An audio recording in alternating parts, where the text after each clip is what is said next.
You are listening to Unscripted Moments, a podcast about Propagandhi, hosted by two teachers who break down a different Propagandhi song each episode.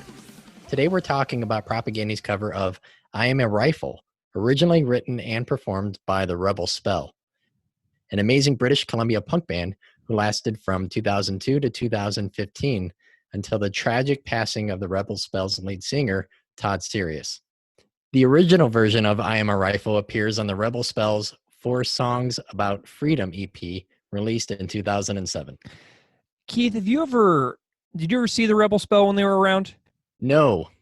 Did you have any knowledge of Rebel Spell being a band before Propagandhi covered I Am a Rifle?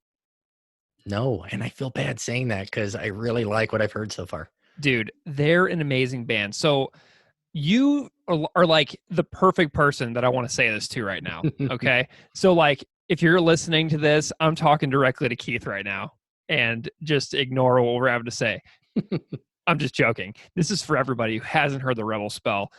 I don't even know where to begin on this band, to be perfectly honest. What a band.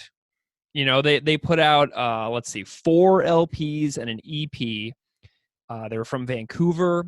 They had a couple of lineup changes along the lifespan of the band, but they had 2 consistent members, Todd, who was the lead vocalist, and Wretched Erin, who played guitar.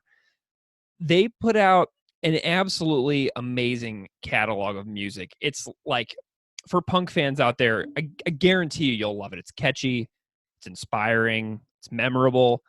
They have like huge hooky sing-alongs.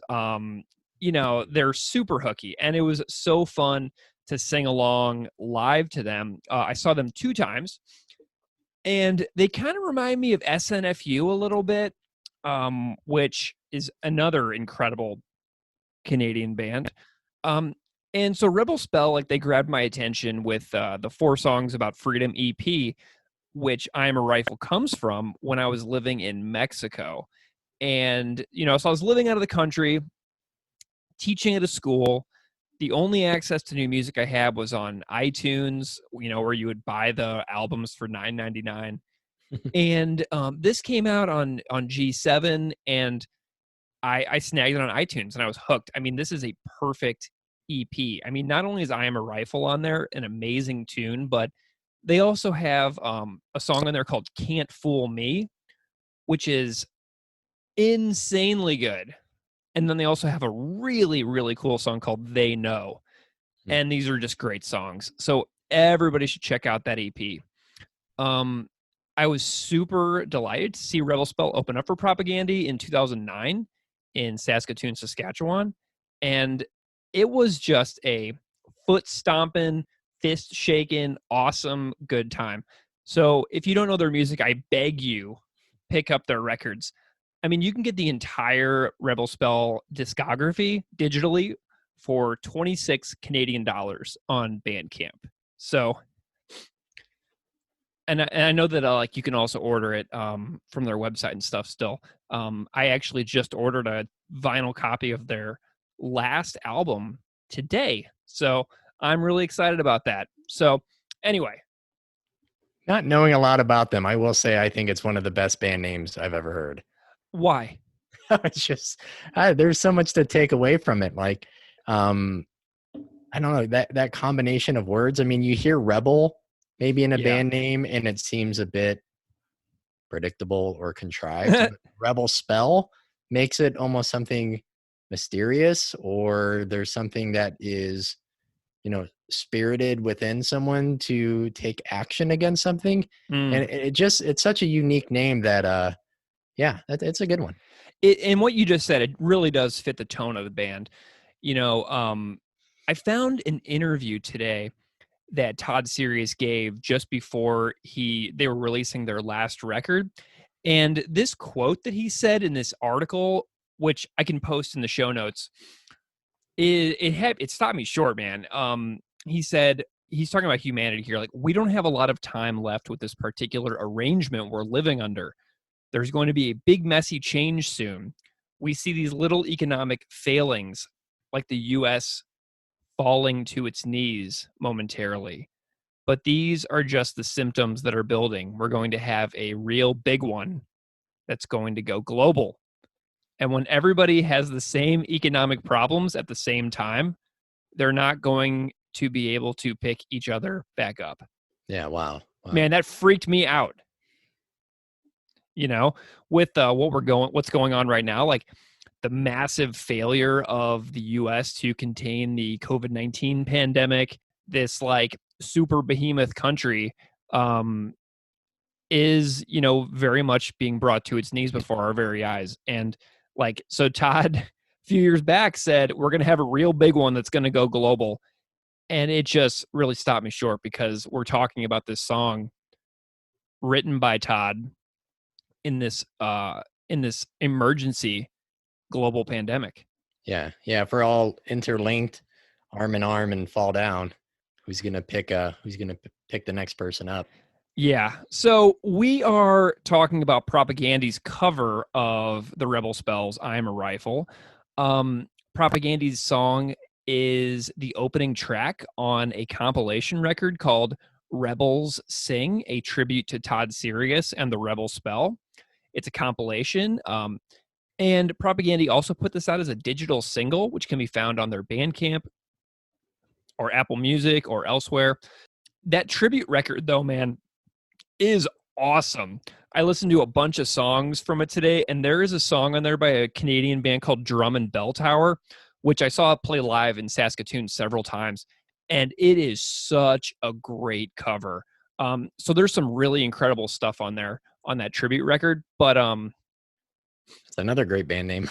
Yeah, Drum and Bell Tower. It's so cool. Yeah. And there's a thriving and vibrant indie music scene in Canada, and these are made up of bands that like never come south.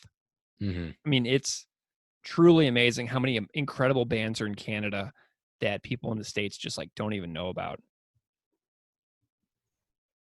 So on the Bandcamp for Rebel Time Records, it reads, "In loving memory of Todd Sirius Jenkins and in tribute to the Rebel Spell, whose songs have touched, inspired, and moved so many of us over the years, more than 24 musicians and bands from across the country have collaborated with Harvest King Records, Not Your Buddy, Death Bridge Disease, and Rebel Time Records to bring you Rebels Sing." So there was a double 12-inch vinyl LP, apparently, with 26 covers spanning all of Rebel Spell's discography. And the digital download also includes 4 original songs in dedication to Todd, including a last song by the Rebel Spell. Yeah, and on Propagandhi's website, you'll see it says, "This is a cover of a Rebel Spell song we did as a memorial for Todd Sirius Jenkins, a true punk with a true heart who shuffled off this mortal coil far too soon. His spirit lives. Proceeds to Wildlife Defense League and or Unistoten Defence Fund." And a little bit of information about the recording. This cover was released on August 18th, 2015. So on the record as well, and on the song, backing vocals on this song were done by, which is awesome, Nancy, Shauna, and Sue from the band War on Women, who I know you love and I love as well. Unbelievable band. I was listening to their record Capture the Flag a ton recently. It's just a perfect album. So Shauna and Sue and Nancy from War on Women are on this song, doing all the backing vocals, and they totally crushed it. And Propagandhi recorded this song at Private Ear Recording in Winnipeg with their pals JP and Sean. And then they had Jason Livermore at the Blasting Room do the mixing, which is pretty awesome. So who's our guest today, Greg? We have an awesome guest today. I'm super excited. Our guest on this episode is Wretched Erin, who played guitar in the Rebel Spell for the entirety of the band's existence. I tracked her down via, I think it was Instagram, when I found out that she was playing in a new band in Vancouver called Alien Boys. I sent a message to the Alien Boys Instagram account, and I said, I'm trying to track down Erin to talk about I Am a Rifle and Propagandhi. And they wrote me back, and they were totally excited to be involved. So Erin's band Alien Boys is fantastic. You can find them at alienboys.bandcamp.com. And you can also find their video for the song Bender on YouTube. And it's totally awesome. So Erin is on the show. I am so excited that she's here. And we talked about the Rebel Spell's history. We talked about their time on the G7 Welcoming Committee record label. We talked about them touring and also touring with Propagandhi and so many other things. And also the writing of I Am a Rifle and, Propagandhi's tribute to it. So we covered a ton of ground in our interview. So without further delay, let's go to my chat with Wretched Erin from the Rebel Spell and Alien Boys. I am a rifle!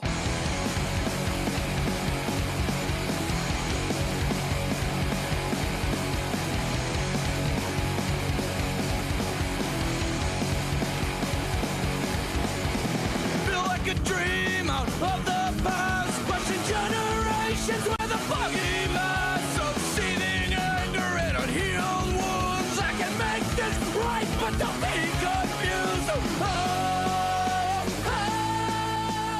Welcome to Unscripted Moments, a podcast about Propagandhi. Hi, Greg. Thanks for having me. It's a delight to have you. I'm wondering if you can spend a moment and briefly introduce yourself for the listeners. So my name is Erin, and I was in a band called the Rebel Spell for between 2003 and 2015. We had a few lineup changes, but between me and Todd, we were the only original members, and our band ended when Todd was rock climbing in Vegas in 2015, and he didn't tie a knot, so he fell and he died. That was such a tragic loss for the Canadian punk rock community, for sure. How did Rebel Spell come to be a band? I'm curious about the origin because you mentioned you're an original member. Yeah, so it was, I guess, back in 2002. The world was a different place. We used newspaper ads to find each other. Nice. Yeah, this was before MySpace, so I put an ad in the Georgia Straight. I was in a band before that, and I was feeling kind of disillusioned. I wanted to do something more politically driven. And so I put an ad in, and Todd responded, and he was with Steph at the time. They had a musical project that needed more input, I guess. So that's how we started. What was the process like of being in the band? What was the timeline like before you came to join the G7 Welcoming Committee record label? So back then, the George W. Bush was in power, and this was the lead up to the Iraq War. And so we were very motivated by that and very anti-military. The G7 thing didn't come for a couple of years after that. I think that wasn't until 2007 when we caught their attention. I need to pull up some of these dates because this was all so long ago that yeah, it's history. What was the band doing in the timeline before G7? Like, what were those years like? We were playing local shows around Vancouver, around the local punk scene. There was a hardcore bar back then called the Cobalt, which was really popular among the punk rock community, and there was also a lot of punk rock houses, so it was mostly house shows. Was the band doing any traveling at all? Our first cross-country tour, I'm pulling this up because it's awesome. So long ago. I have to see. Yeah, it was all local shows right up until 2004. So we did our first cross-Canada tour out to Toronto and back. Did you come into the States at all in that era, or was it all in Canada? It took a while for us to get into the States, so no. Gotcha, okay. So were you on tour with any bands, or was it basically like you would go to a town and show up and there would be like local openers like thrown on the bill with you? Our first tour we did with a local kind of skate punk band called Side 67. But in general, all our tours were us booking it ourselves and playing little venues, and maybe people would show up and maybe they wouldn't. We played a lot of shows to, 20 people at a time. Yeah, absolutely.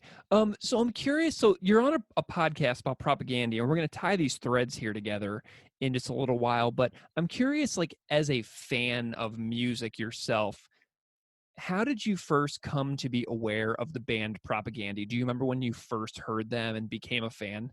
I don't remember it as being a singular moment. It was just growing up as a teenager, and that was the bands we were listening to. Do you remember like some of the first record you ever heard? Were you a fan from way back, or did you come in a particular era? It's probably less talk, more rock stood out more than anything. I gravitated towards that band because they had a message, and it wasn't just stupid. Yeah, nice. So let's see. So your band, so from 2002 to 2006, 2007 was, were you signed to a label at all? Were you putting out records on your own during that time period? Throughout the entire scope of this band, it's always been very DIY. G7 is one of the labels that kind of partnered with us, so we already put out the albums by ourselves, but they took it on as like a digital album, so they were handling like the digital end of sales and promotion. Oh, cool. The only other label we've really seriously worked with throughout our history was Rebel Time, which is out of Hamilton, Ontario, and it was the same thing. Like we would do kind of half the work or the lion's share of the work, and they might put up some money and help us with promotion and touring and booking shows in whatever region they're in. Is that label in Hamilton still functioning? Because that's seriously like 15 minutes from my house. Still going. Awesome. I'll have to check that out. I didn't even know that existed, but now I have something to investigate after this conversation. That is wonderful. So what did you put out before G7 like officially brought you in 2007? Like did they like re-release stuff? Yeah, so we put out Expression in Layman's Terms was our first album, and we kind of self-recorded that. Like we recorded a lot of it in my bedroom, and took it to a engineer that I know, and then we kind of cleaned it up and overdubbed some stuff. So that was in 2003. Then I think in 2005 we put out the 4 songs EP, which has I Am a Rifle, and I guess we're going to get around to talking about that. Yeah, for sure. And then in 2007 we put out Days of Rage, and that was a pretty epic album. So at some point we ended up on a tour with Propagandhi opening for them, and that's where they discovered us, and they liked what they heard, and so they re-released these albums that we'd already put out. Do you remember when you first wound up touring with the band? Like, does any memory specifically stand out about touring? That tour was pretty interesting. We were way too ambitious. So we were going from Vancouver across the country and back, and then continuing on down through the United States. So this was like a 2-month tour, all DIY. And when these show opportunities of Propagandhi came up, we really wanted to play them. So we somehow managed to, it was like 3 or 4 shows in Eastern Canada, ending in Timmins, Northern Ontario. And our next show was in San Francisco 4 days later. Oh my God. We had to drive from Timmins back to Vancouver. And in the course of that, our tour van died outside of Moose Jaw. So we had to rent a U-Haul to get back to Vancouver, and then borrow a friend's van to finish the American leg of the tour. And all this had to be done over the course of 4 days. So that was really incredible. And when we died in Moose Jaw, it was like 4 o'clock in the morning. It was, minus 20 outside. Todd was going outside and climbing underneath of the van to try to fix it. And somehow we managed to like barely get it to limp into Moose Jaw to some kind of repair place where we dumped it. And we never reunited with that poor van ever again. My God. Were those your first shows with Propagandhi? Yeah. Okay, cool. So this is like 2006-ish? I'm just trying to figure out what era. Yeah, 2006? October 2006. Awesome. Okay, so that would be like their Potemkin tour. Do you remember if David Gies was in the band yet with Propagandhi? Were they a 3-piece on those shows or a 4-piece? Do you remember? That's Beaver? Yeah. Yeah, he was in the band. Okay, cool. So tell me about those shows. What stands out to you and meeting those guys for the first time? It's really intimidating. They're heroes. I look up to them. I was really excited to play with them. Did they, so were these like really good shows for the Rebel Spell? Like were these like, in thinking about the early part of the band, were these like these shows with Propagandhi? Did they like take you guys to the next level? No, you know what? Over the years, we played with a few of like bigger bands or whatever. We played with Rancid and Bad Religion, and I don't think it was ever like a matter of taking us to the next level, becoming big superstars or anything like that. It just kind of means a lot to me because I feel like their lyrical content and their motivation for being in a band is very deep and inspiring. So it's just kind of like an honor to play with them. Yeah. I think I saw the Rebel Spell for the first time at Louie's Pub in Saskatoon, opening up for Propagandhi on the supporting cast tour. Oh yeah. And I think I saw you a second time as well at Amigos in Saskatoon. I may be misremembering that one, but I know for sure I've seen you twice. What did you like learn on tour with with Propagandhi? Like, were there any like big lessons about life and being in a professional band, etc., that you learned while being on tour with these heroes and friends of yours? It was really nice to have a green room where there was snacks. As a DIY band, we've had to grovel for water at some venues. Yeah. It's crazy. On that first tour with them, we played in Sault Ste. Marie, Mm-hmm. and that show wasn't very good, which is kind of funny, and it was weird just to to play in a venue that was sort of, the energy was low key, and I wasn't expecting that. But some of the other shows we played with them were just gone off. So, a tune of yours that is really well known within the punk rock world is your song I Am a Rifle from the 4 Songs About Freedom EP, which you mentioned earlier. And this song came to be covered by Propagandhi later. And I'm curious, like, whenever the band, The Rebel Spell, was writing this song, what the mood in the band was like while this particular song was being written. How did you all feel about this while you were putting it together? Best I can say is that I don't remember. This would have been the original lineup. It was me and Chris and Steffa and Todd. I don't think there was anything special about the song at the time. I feel like that 4 Songs EP was one of our strongest releases, but you only know that in hindsight. Mm.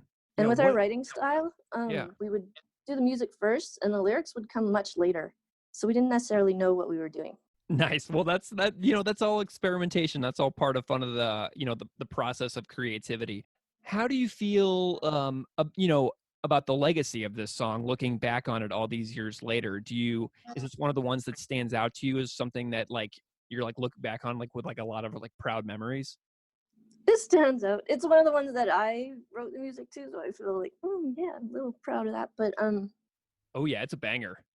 But it is like one song in a pretty large catalog, and all the songs are my babies and all the albums are my babies, so each one of them is like special to me in its own way. Yeah. How did the band function as like a songwriting group? Like, were you mostly responsible for the musical output of the band? I'd say it was probably about a third each. Me writing a third, Chris writing a third. Well, Todd maybe writing a little less of the music because he wasn't like a guitar player so much.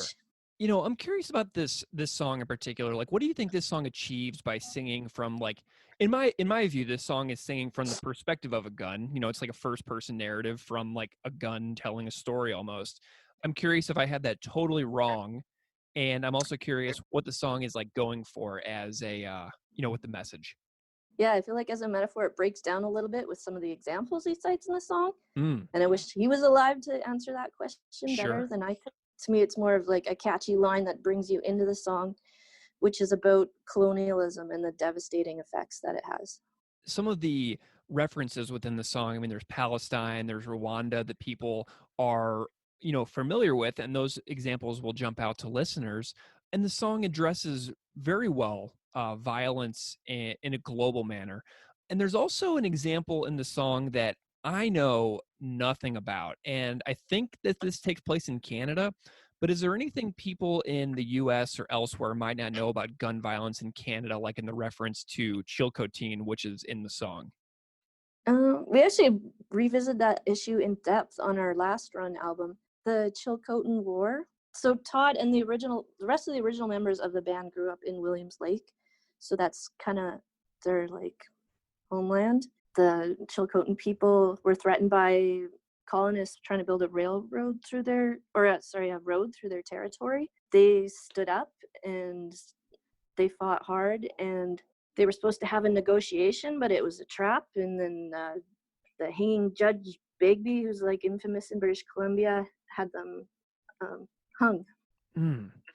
the people on this side of the border, so I'm living in the US. I grew up in the middle of the country, and like American liberals oftentimes, paint Canada with some kind of big, glossy generalization picture, saying Mhm. like, oh, it's like the land, it's like almost like the promised land for like disaffected American liberals.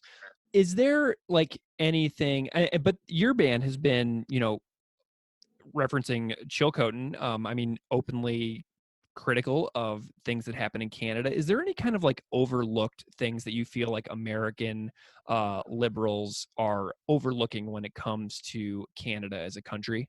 Our history with Indigenous people is horrifying. It's disgusting and appalling, and the consequences of it are still a problem today. First Nations people have been screwed over in so many ways, every way you can imagine. There's still ongoing problems with, like, one issue I think you're about to bring up is the Wet'suwet'en territories, which is in the middle of British Columbia. Coastal GasLink is building a pipeline through their territories without their consent right now. Hmm. They're constantly having RCMP raids going onto their territory, dismantling their, the barriers that they're putting up to construction.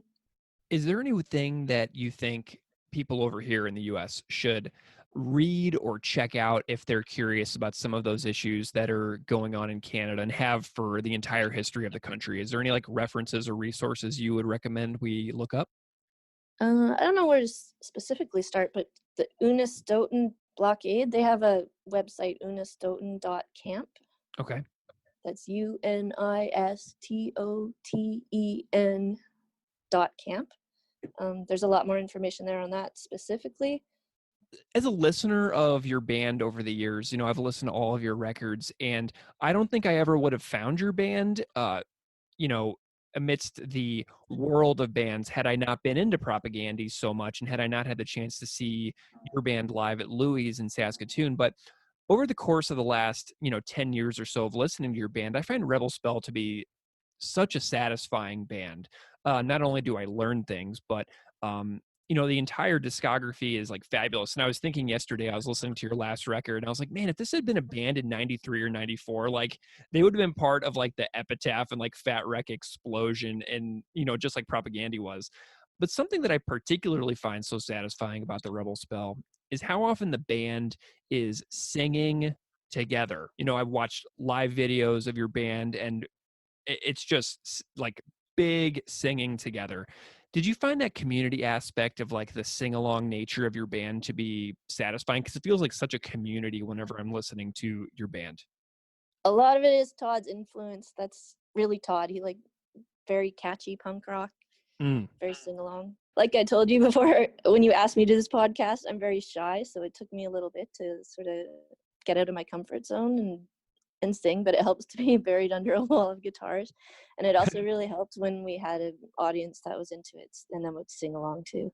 Right on. Did you and Todd have very different musical tastes? Yeah, a little bit. Who are some of your other favorite bands?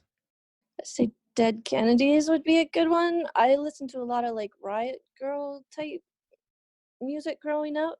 No Means No. I'm from the island, so that was like a big influence growing up.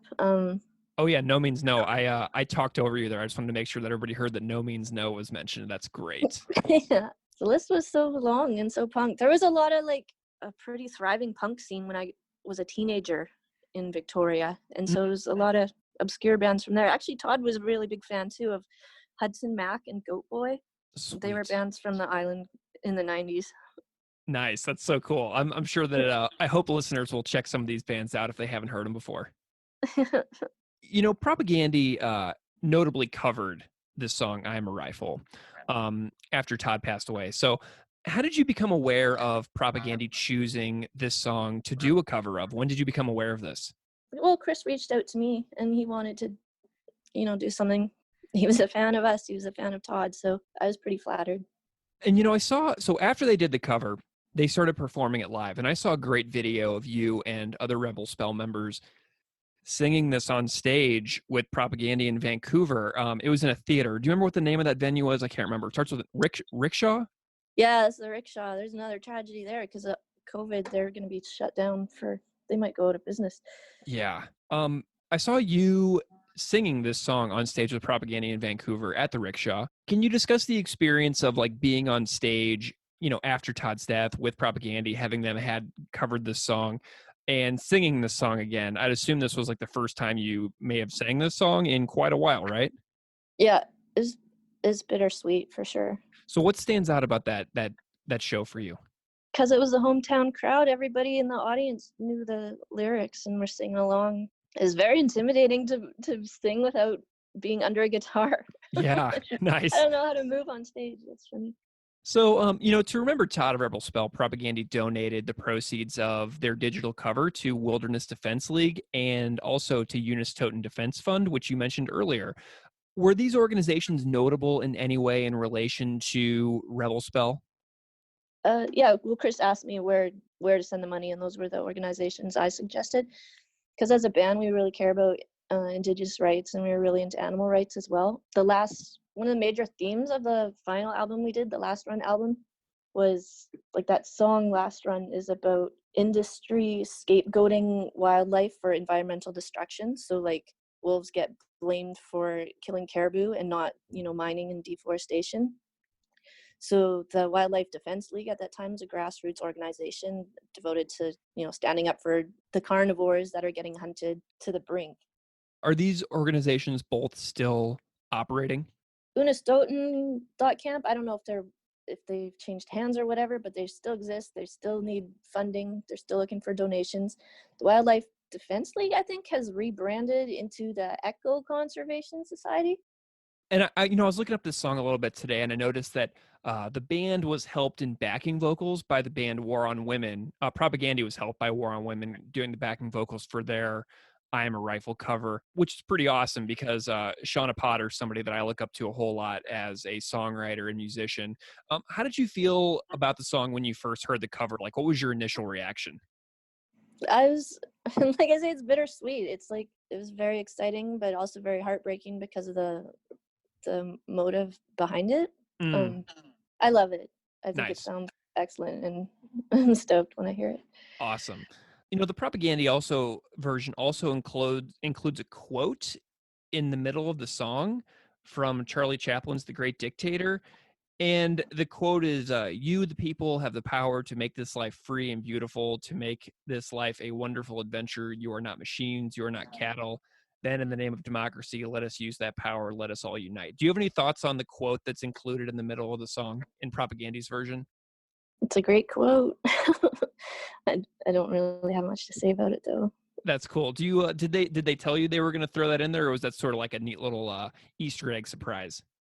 It's an Easter egg. I think it works because we've definitely done that in a few of our other songs. Like have you used this particular quote? No, not that particular quote. There's like a General Patton quote somewhere. There's like I don't know them all offhand, but we've taken a few samples from various places and put them in various songs. I love it when that happens. Like, I know that like Good Riddance was super commonly did that within their songs as well, and I always enjoyed going and trying to find the origin of like what Good Riddance was putting in their music. So that's really cool.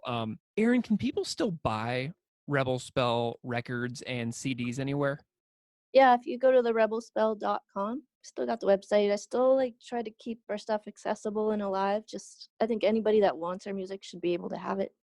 Is there a stockpile of LPs and physical albums by any chance still? Yeah. Awesome. That's really cool. So anybody listening out there, these records are fantastic, and you can pretty much buy any one and be guaranteed a great listen, as well as some thought-provoking stuff, especially if you're a fan of Propagandhi and you may not have heard the Rebel Spell before. You should totally check it out. So Erin, where can people find your current projects in addition to the Rebel Spell? I know you're also active in another band. Yeah, I have a band called Alien Boys. We're on an unfortunate COVID hiatus at the moment, but maybe one day we'll be back alive. So you can find us online at alienboys.xyz, and we're on all the social media crap too. And then so Elliot, the final bass player of the Rebel Spell, has a band called Freak Dream, and you can find them on Facebook pretty easily. Do you have records out in your new band as well? Yeah, we put out a record called Night Danger, and then we have a self-titled EP. Well, Erin, thank you so much for taking the time with me today to come on Unscripted Moments, a podcast about Propagandhi, to talk about your relationship with the band, your tenure in Rebel Spell, your work with Todd and the other members of the band. And I'm just super grateful to you for your time and energy in helping me out with my project. You're welcome. I'm happy to be here. Thanks for having me. I am this blockade, banners and violence and cowboys and riots. I am a rifle. I am this blockade. I am the fire of 1,000 murdered sons.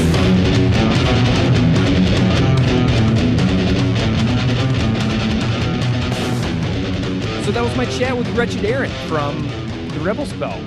What'd you think, Keith? I think what stood out to me the most, because we've been recording this, really thinking about, I guess, Propagandhi in the last 10 to 15 years or so, a mostly established band, even if it's, not a band that's selling out massive venues, like, some 5,000 seat hall or whatever, like a pretty well-known established band within, the punk and hardcore scene.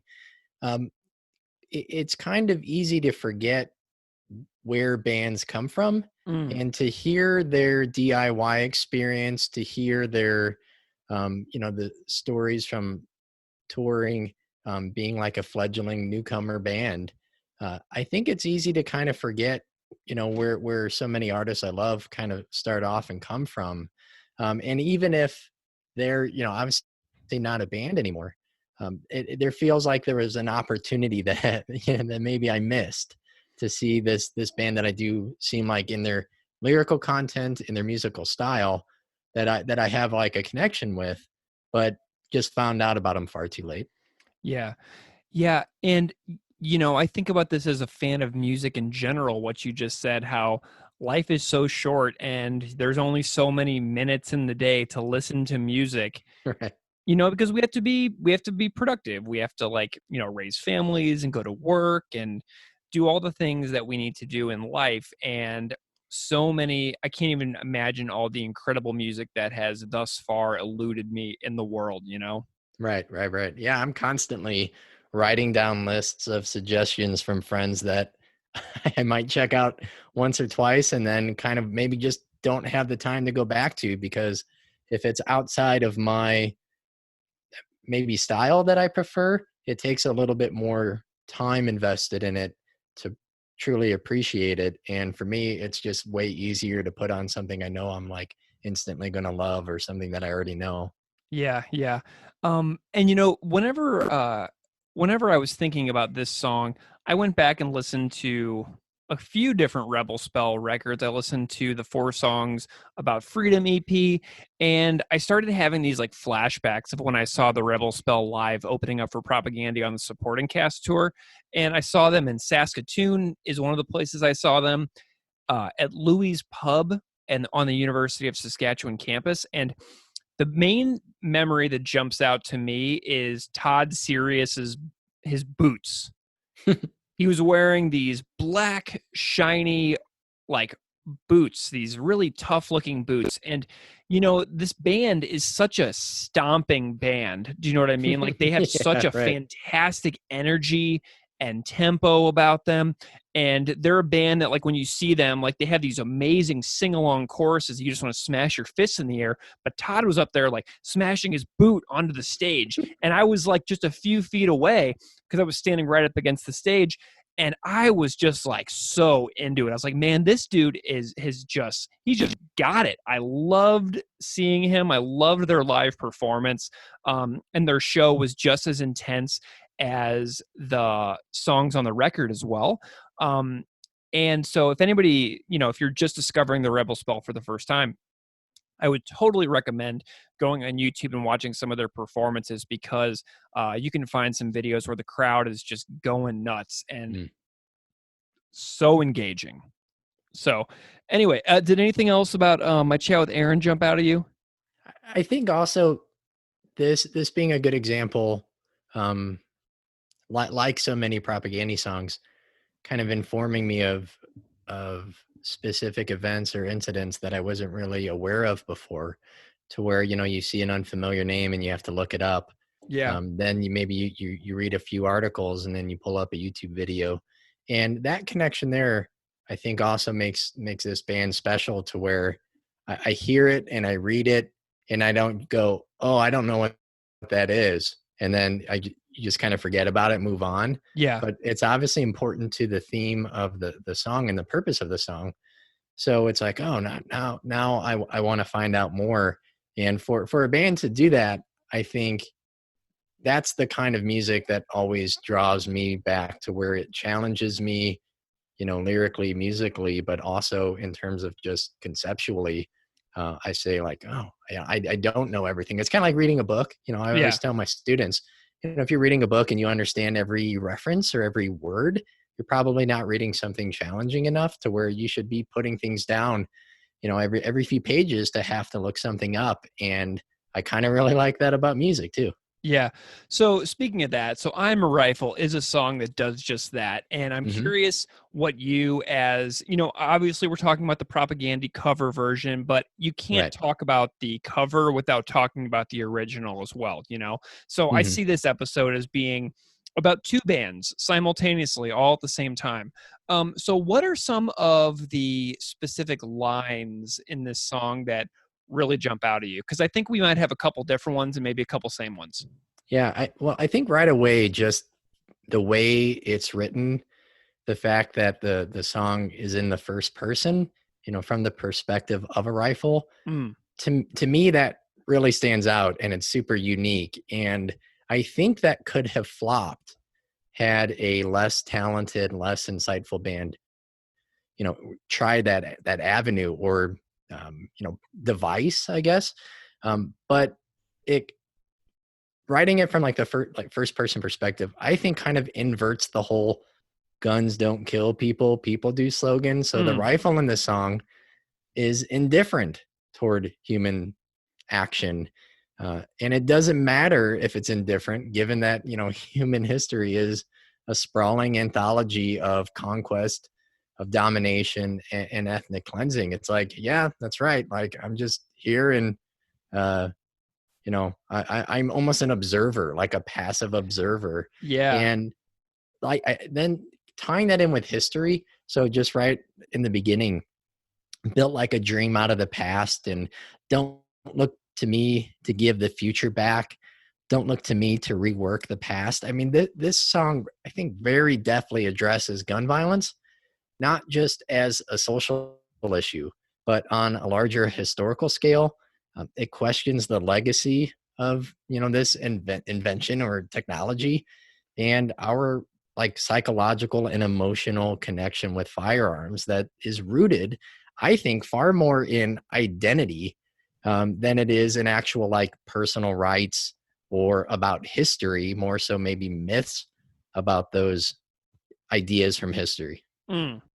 Yeah, so some of my favorite ones, one of the things that I really struggled with as far as this song goes is like, so I am a rifle, right? Mhm. When I think about this song, my immediate interpretation is colored by my experiences as a classroom teacher in the United States and in the schools in this country. Um, and I loved your perspective. I love what you just said about this first person narrative from the indifferent gun and how it's being picked up and used. That was really interesting to me because it is used to, to cause the deaths of people. And, my students in the past have told me in the wake of, school shootings, like the one in Parkland, Florida was like the biggest one that really shook my students big time. That Mhm. was like just a massive wake up call to them. Um, Yeah, and I didn't teach for like a week because that's all we talked about. yeah, yeah. And my students have told me that they're just like waiting for school shootings to occur in their Yeah. school. Like a Yeah. bunch of my seniors told me like, oh yeah, we just like assumed it would happen here by now. And, those types of things are haunting. Um, and then I was thinking today, so like when Todd sings I Stalk Palestine, I Mhm. almost thought about I Stalk Hallways, You know what I mean? Yeah, I right, was right. I was like almost like swapping out words that Todd chooses in the lyrics and replacing it with things that are like relevant to my life, where that rifle would be talking essentially in where I go every day. Mhm. So that's a super powerful line to me. You know, I think about like the 2,630 mass shootings that have occurred in the U.S. since Sandy Hook, and you know, it's like a disease. And so another line that really jumped out at me was, "I'm not leaving, and I am your fault." Yeah. Oh man! And so to me, like that line is about, you know, like the United States in so many ways. It's about colonialism in so many ways. It's Mhm, about mhm. control in so many ways. Like there's so much that could be read into us. Like the gun is here. You know, other countries do things in response to tragedy that the United States simply doesn't have the willpower to do, despite the fact that like more than 60% of Americans want like massive gun legislation overhaul. Right, But it's like when it says, "I'm not leaving and I am your fault," it's like our collective national fault. right. And, you know, it's just really hard to think about because, you know, so many people that have been important to me in my life, my students in the past have been like, "Oh yeah, when it's going to happen here. Like, I can't believe it hasn't happened yet." And those types of things just really haunt me. And that feeling of not really effectively being able to protect them, whether that is at the voting booth or, you know, in the classroom, like actually in person, because of all of these almost, yeah, it being our fault, the barriers that we have created. You know, I go back to that line, you know, don't look to me to rework the past, because we've done that, right? We've collectively reworked the past. You know, following the ratification of the Bill of Rights, there was an increase, not decrease, but an increase in gun regulation. In the Wild West, that people like to call it, it has one of the strictest gun policies in U.S. history. The Second Amendment clearly was not created to protect individual rights of self-defense, and the NRA has only recently shifted toward a campaign rooted in individual gun rights. For the majority of its 100-year existence, it focused on marksmanship as a way to prepare for like future wars. Mm, They clearly don't make people safer. Like, so if you have like historical myths, you also have just like ideological and statistical or scientific myths. There's an article from Scientific American that says, in another study published in 1998, they reported that guns at home were 4 times more likely to cause an accidental shooting, 7 times more likely to be used in assault or homicide, and 11 times more likely to be used in a suicide than they were to be used for self-defense. And another great book that dives into that in more detail is Dying of Whiteness by Jonathan Metzl, I think you say his name. And the premise of the book is basically that white Americans actively vote against their own best interest, whether that's in terms of healthcare, education, and gun control. And the evidence stacked against Americans regarding regarding guns and gun safety. I mean, like any sane, rational society would have taken action in some way. mm, Of course, not like rounding them all up and like, you know, melting them down and making some statue or yeah. something, but doing something like proactive and responsive and based on evidence, which also we kind of can't do because the CDC is not allowed to investigate and study gun deaths in the United States. Hmm. Yeah, it really freaks me out the way that uh, we as a nation perpetuate this myth that other people are coming for your stuff. Yeah. You know what I mean? Hmm. Instead of saying, let's get everybody the stuff they need. Let's just do that and go there together towards this brighter future with all these resources we have. Instead of that, we say, people are coming for your stuff and you better protect it to the death. And so we have these arsenals that we build up, and you know those guns get used in horrendous ways, and you know it is a national emergency. Hmm. um But what's really fascinating about that is like we're reading that into this song in a lot of Mhm. ways based Right. on our personal experiences Right. because, there's a lot of stuff that's very Canadian about this song. The Rebel Spell is Canadian, and there are historical and population references that cause me to want to revisit or pursue learning some history that that I either haven't learned about or that I've entirely forgotten. So there's a line in the book, or there's a line in the song that says, "I haunt the Chilcotin," and I didn't know what that was. Mhm. Okay. Mhm. And I used to live in Canada and I've read about Canada and I care about things like Canadian, social issues and things like that.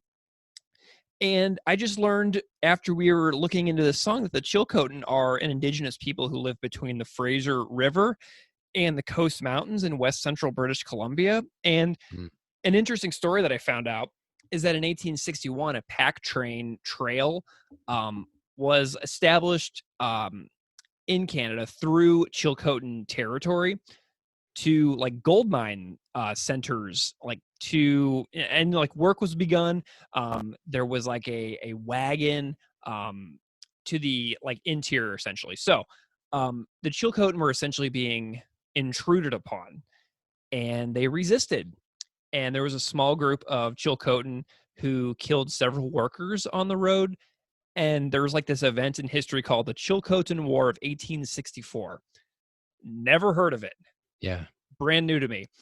Um, so there were 6 Chilcotins who were eventually tried and executed for these killings while they were essentially defending their territory, which is exactly what we today in the United States tell all of our citizens to get guns for, Mhm. to protect your land, to protect your territory.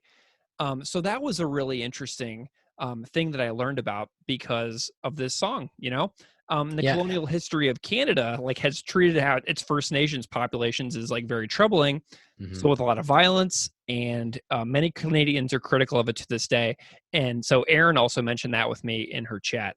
Yeah. Yeah. And I think adding those specific references, also, I stalked Palestine, I fueled Rwanda's worst, I held lasagna's hand.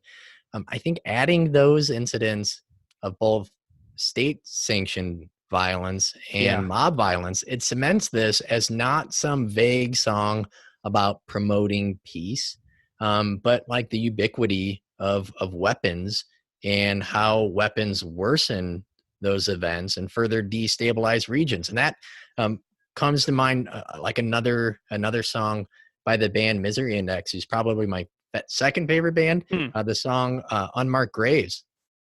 And there's a part where it lists all of these mass atrocities from El Mazote to Amritsar, from Nanking to Malay, from Srebrenica to Algiers, from Wounded Knee to Sabra Shatila, from Tiananmen to East Timor, from Warsaw to Darfur, from Guernica to Halabja. So like listing all of these, it's not just some like, hey, there's violence out there. Here are specific events that you can now, grab a book, you can Google, you can find information out at your library to Mhm. see these things that have like awful patterns and like these reoccurring atrocities and massacres in human history that maybe we don't even know about. Yeah.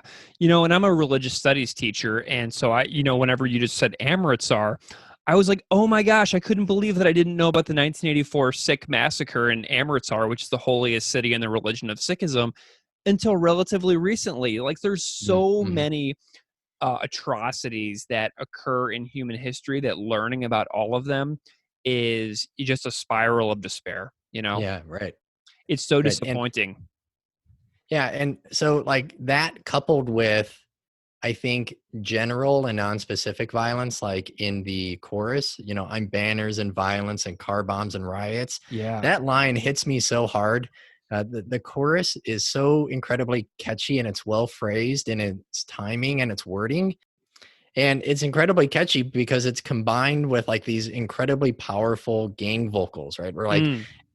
every time I hear it, like it feels like I'm singing along at a show. You know, Yes. someone's standing next to me. Like I don't just hear it in my, headphones. Like I hear them, like I could feel their voice next to me. I'm banging my fist, and I've been walking around like that line for whatever reason. It has been stuck in my head, and I've been doing my own stomp around my Yeah. apartment with my fist, raised up. And I think that's a great way, kind of like having these general events and coupled with something specific to dive further. And then just like you said already, so like the very end, I am not leaving, and I am your fault. That's by far my favorite line in the song. And the first time I heard it, I was like, that's so perfect, right? In how it closes the track with this sucker punch. It's almost like a twist, but it's not, Mm-hmm. because it's our fault. Yeah. But I didn't expect him to say it like that. Yeah. And it kind of left me like wanting 2 more minutes of the song. And it also made me think, like, the song's not about a rifle, it's about us, right? Mm-hmm. Like it was kind of a Twilight Zone a twist at the end of the episode. And it's clear that this issue is not going to be solved anytime soon, and because it's us, like we're the barrier to any progress. Yeah. And we will continue to kill each other. We will continue to torture each other. We will continue to live in this problem of violence. And, like, I keep thinking about the Chris Hedges book, War is a Force That Gives Us Meaning, where, he documented that there are apparently 28 years in human history where there haven't been people at war with each other. So, like, in the history of humankind, we are a warring species. We are very much a work in progress. But yeah, it's about us, man. So there's a great article from Gary Wills, and it's titled Our Moloch. And a Moloch is the biblical name of a Canaanite god associated with child sacrifice, right, through fire or war. And our Moloch, right, the god that we are sacrificing our children to, right, is guns. Mm. And he says that horror cannot be blamed just on one unhinged person. It was the sacrifice we as a culture made and continually make to our demonic god. We guarantee that crazed man after crazed man will have a flood of killing power readily supplied to him. We have to make that offering out of devotion to our Moloch, our god. The gun is our Moloch. Mm. And that, again, that kind of speaks to that. We don't have, like a historical, controversy or debate about guns. It's not just solely that. It's emotional, it's psychological, it's cultural, it's rooted in our identity. And I really recommend giving that article a read. Yeah, that's awesome. And like what that just brought up to me is like whenever you were talking about that is another line in the song, I fueled Rwanda's worst. So everybody grows up in school now learning about, maybe not everybody, but it's largely looked at in schools, at least some, about the genocide that took place in Rwanda in 1994 against the Tutsis. And this was a genocide that was carried out with machetes, grenades, rifles, and all of these rifles were obtained by international arms dealers. Egypt and Rwanda had a contract signed between them. French arms dealers agreed to sell like $12 million worth of weapons to Rwanda in 93. So the year before, South Africa supplied automatic weapons, machine guns, mortars, etc. Israel was another source. Rwanda even like bankrupted its economy to pay for weapons. So like, wow. There were like weapons that were like readily available in markets next to like bananas in the country, So this is something that humans in general around the world are struggling with. And it's so accessible in so many places. And the inevitable result that we all know is going to happen is death. Yeah. Yeah. So you want to talk about the music? Yeah, let's talk about the music. Let's switch it up a little bit. What do you notice in terms of like similarities, differences between this and the cover, since you are a Rebel Spell fan going back? Cool. So the first thing I noticed is the Propagandhi's intro is different. In the Rebel Spell version, there's like a little guitar lick at the beginning that leads into Todd screaming, "I have a rifle," in the very beginning. And what's really cool about Propagandhi's version is that it's absolutely a tribute to Todd and Rebel Spell. Propagandhi's version has this sort of like ambient sound in the background, and then it actually samples Todd's original vocal that screams into the song. So that's really cool to hear Todd's presence on the Propagandhi version. One of my favorite things about the Rebel Spell as a band is the fact that they all sing together. And that's why I wanted to ask Erin about that in the interview. I was like, my favorite thing about your band is that you all sing together. Was that on purpose? And she's like, yes, absolutely on purpose. So the fact that War on Women is on the song backing up Chris is so rad. And like there's a lot of subtle differences between the way the vocals are delivered. The backing vocals leading into the chorus are very controlled compared to the original version. Like, to me, the original with Todd and the band has this like weird, like wild, shrieky quality almost to the vocal delivery. The way Todd sings with the foggy mass and but don't be confused and the woes part, it's whoa, whoa, whoa. It's like really wild. So like the way they lead into the chorus is like super wild. And he's hitting these super high notes and they almost sound like they're like a mistake. Like he flubbed the note when he was singing it in the studio, but it's totally on purpose and it's totally for vocal flair.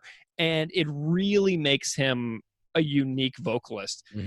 But the Propagandhi version omits those. They don't have that wild, almost uncontrolled nature.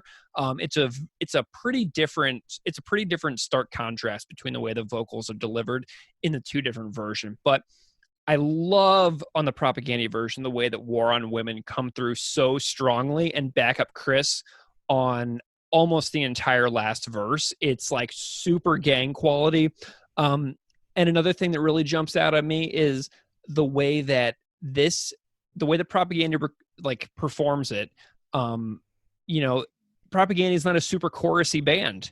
Yeah, right. And they're singing this song that is like huge chorus. So this is a really like, it sounds like it could be a Propagandhi song. You know what I mean? Like it doesn't sound super out of their wheelhouse as a band, but this is a pretty stark difference between what Propagandhi usually does, with their lack of chorus and everything. Yeah, I think the difference, like listening to this in the original, there's a level of unpredictability in the original that I really like. And probably most bands couldn't pull off sounding unhinged. That's not the word that I want to use. Yeah, it's wild, man. But just unorthodox and maybe just like, energy. Like there's kind of more concern about energy than there is about, just kind of falling into a formula. Right. And as opposed to perfection. Right. Yeah. And I'm sure like Propagandhi were like, we're not going to be able to channel that. Like that was this band's style. Yep. So we're going to do our own thing with it. And I think, it's so powerful and thrashy. Listening to the opening, I can imagine it being like either a hardcore punk song or maybe veering just a little and then just being up like a straight up thrash song. I like the slow, sustained guitar chords during the chorus, and it really allows the vocals, the drums and bass to stand out, since it's not like that continuous strumming fast punk riff. It just kind of will play and then they resonate. It also makes the lyrics super clear, and with the ideas at the heart of the song in your face. Because of that, it seems like the music is definitely supporting the lyrics here and not the other way around. Like we really want to make clear what we're saying, and we're going to dial this back a little bit here, and then we're going to come back in with some high energy once that picks up again. I Yeah. like that there's these little like picked like either chords or open notes right under when he says I can't change who I am, and it adds a bit of melody that I think the song doesn't have. If it's a catchy punk riff, maybe not necessarily melodic, but it reminds me a little bit of like Strike Anywhere, who would do this, where they would just here and there just pick out a couple open Yes. notes, and that little touch really stood out to me. And I mean, overall, this is a really traditional structure for a song. It's Yeah. chorus, verse, bridge, and repeat, but it never feels repetitive. Right. And I sing along with it every single time. And for me, that says a lot for a song to be pretty conventional, but I could still listen to it on repeat. Like I think about that, like in regards to say movies like comedies. I don't watch comedies on a lot, if they're predictable. I like movies and music where I pick up new things each time, where I go, oh, I didn't really notice that. And I don't think you're going to really maybe notice much, the sixth or seventh or 40th time you've heard this song, but it's familiar and it's so energetic and it's so well done. It doesn't need anything new upon like new listening. Yeah. Well, and something that's really jumping out at me right now is, that the simplicity almost of that first super heavy part of speculative fiction. That part? Yeah. That almost reminds me of something like what Rebel Spell would do. Mm. You know what I mean? Like I'm trying to figure out like where a song like this would fit within Propagandhi's canon, like if they were the songwriters. Yeah. And I almost feel like I was like, holy moly, this would have been on Potemkin City Limits, wouldn't it? Yeah, like, that makes sense. Imagine they wrote it. This would be on Potemkin City Limits, I feel. Mm-hmm. That makes sense. Are there any like big, like takeaway lessons you have about this song that are, you're thinking about after listening to it a bunch this week? Maybe going forward, you want to know more about it, anything like that? Yeah. So there's obviously so much to learn and to not just learn about like in the past, but like in our present moment and how we see ourselves, as you and I as Americans and these issues that we're struggling with. But again, with my context, like you mentioned, I'm a teacher. I have like in addition to my school's official active shooter drills, I have like my own mental unspoken plan. So do I. What to do, like that I've never told anyone. Yeah. Like what furniture I would use, like which students I'm going to give a pair of scissors to, or objects to throw at some intruder or someone who's come in to harm someone. And the fact that I have to think about that is proof that I think we live in a fractured and unhealthy and morally bankrupt country. Yeah. That's a threat in the first place, but also that we're willing to let children die for an illusion of safety predicated upon like a false representation of history. I mean, that as a teacher, that's where I go to when there's a conversation specifically about gun violence.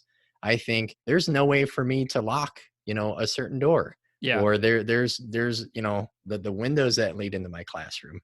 And, that occasionally you just get like this feeling, and it just makes you ill. And you think like, I don't know what I would be able to do. So I have no lesson. I have no advice other than to maybe read and to, make informed, wise decisions and safe decisions, and not buy into bumper sticker logic and sloganeering that is profiting from your decisions.